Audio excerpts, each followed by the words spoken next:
লেখক ও রাষ্ট্রচিন্তক ফরহাদ মজহার বলেছেন, বিদ্যমান সংবিধানের অধীনের সরকারকে বৈধ মনে করি না। আমি জনগণের পক্ষে কথা বলি।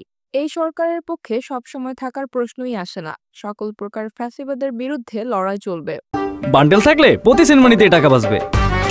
বিকাশ সেনমানি বান্ডেল কিনে জিতুন প্রতি লেনদেনে। শুক্রবার জাতীয় প্রেস ক্লাবে আয়োজিত এক আলোচনা সভায় তিনি এসব কথা বলেন।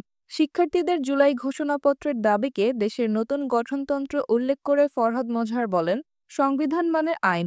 ইংরেজ আইন প্রণয়ন করে, জনগণ গঠনতন্ত্র করে। আর গঠনতন্ত্র মানে জনগণ নিজেরা অংশগ্রহণ করে। জাতীয় সংস্কৃতির মাধ্যমে জাতিবাদকে ফেরত নিয়ে আসা হয় বলে মন্তব্য করে তিনি বলেন, জাতিবাদের একটি রূপ হচ্ছে বাঙালি জাতিবাদ, যার ইতিহাস হচ্ছে ফ্যাসিবাদ। ফ্যাসিবাদ, ফ্যাসিস্ট শক্তি এবং ফ্যাসিস্ট রাষ্ট্র ব্যবস্থার বিরুদ্ধে বাংলাদেশে গণঅভ্যুত্থান হয়েছে। সাংস্কৃতিকভাবে ফ্যাসিবাদ বিরোধিতাই আমাদের সংস্কৃতির মূল চরিত্র। সকল প্রকার জাতিবাদের বিরুদ্ধে আমাদের অবস্থান।